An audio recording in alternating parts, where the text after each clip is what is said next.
রাধে রাধে বন্ধুরা, শ্রীরাধা ব্লগে তোমাদের সবাইকে স্বাগত। আর আজকে আমি তোমাদের সঙ্গে খুব সুন্দর একটা মিষ্টির রেসিপি শেয়ার করছি। মিষ্টিটার নাম হলো মিল্ক কেক।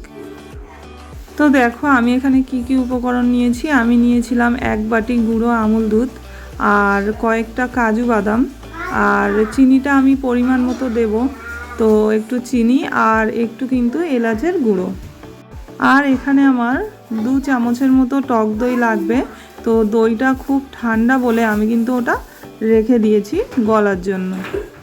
তো এখন আমি গ্যাসের ওভেনে কড়াই বসিয়ে দিয়েছি, আর কড়াইয়ের মধ্যে হাফ গ্লাসের মতো জল দিয়ে দিয়েছি।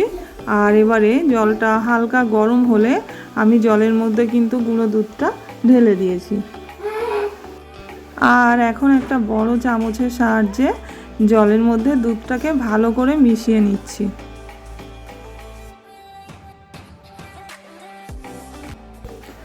আর ভালো করে মেশানো হয়ে গেলে আমি কিন্তু এটা 4-5 মিনিটের মতো ভালো করে ফুটিয়ে জাল করে নেব। আর 4-5 মিনিট মতো ফোটানোর পর আমি এখানে 4 চামচের মতো চিনি দিয়েছি। তো তোমরা চাইলে যদি মিষ্টি বেশি খাও তো আরও একটু বেশি দিতে পারো।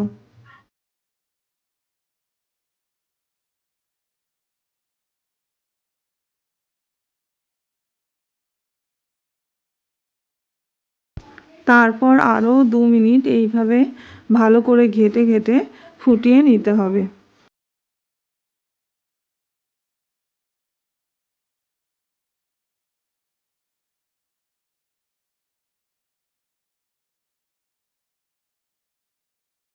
আর এখন এই পর্যায়ে এসে এর মধ্যে আমি এলাচের গুঁড়োটা কিন্তু দিয়ে দিচ্ছি।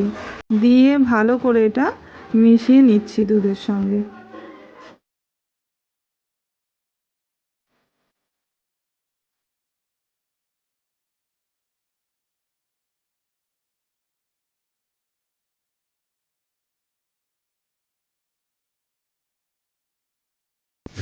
গ্যাসের ফ্লেম মিডিয়াম থেকে লোতে রেখে এইভাবে কিন্তু অনবরত এটা ঘাঁটতে হবে।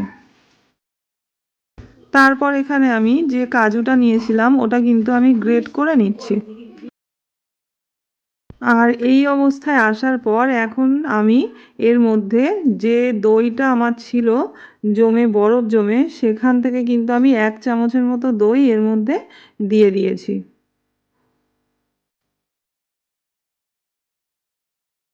দইটা দেওয়ার পর দুধটা কিন্তু একদম দানা দানা হয়ে গেছে। আর অনবরত এইভাবে এটা কিন্তু ঘাঁটতে হবে। তারপর আমি এখানে একটা টিফিন বক্সের মধ্যে একটা সাদা কাগজ দিয়ে দিয়েছিলাম, আর উপর থেকে কিন্তু একটু ঘি লাগিয়ে দিয়েছিলাম। আমার কাছে বাটার পেপার যেহেতু ছিল না, তো সেই জন্য আমি সাদা কাগজের উপরে ঘি লাগিয়ে দিয়েছিলাম। আর এখন আমার এটা কিন্তু রেডি হয়ে গেছে। তো এই পর্যায়ে আমি সামান্য একটু বাদামের গুঁড়ো এর মধ্যে দিয়ে দিচ্ছি, আর 1 চামচের হাফ মতো একটু গোলাপ জল এর মধ্যে দিয়ে দিয়েছি। এখন গ্যাসের ফ্লেম অফ করে দিয়ে আমি এটাকে টিফিনের মধ্যে নামিয়ে নিচ্ছি। এবার একটা চামচের সাহায্যে খুব সুন্দর করে এটা সেট করে দিচ্ছি চেপে চেপে।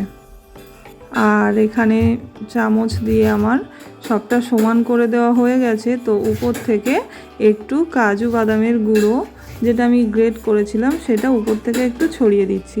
দিয়ে আবারও একটু চামচের সাহায্যে চেপে দিয়ে এটা আমি 10-15 মিনিটের মতো ঠান্ডা হতে রেখে দেবো।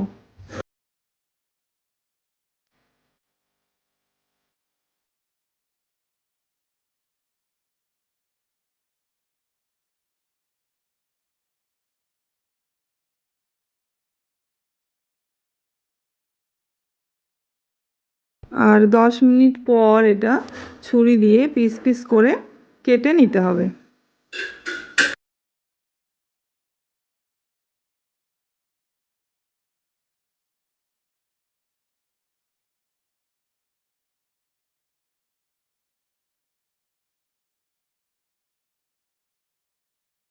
আর এখন আমি পিস পিস করে কাটা হয়ে গেছে। তো আমি কিন্তু কেকগুলো টিফিন থেকে একটা প্লেটের মধ্যে তুলে নিচ্ছি।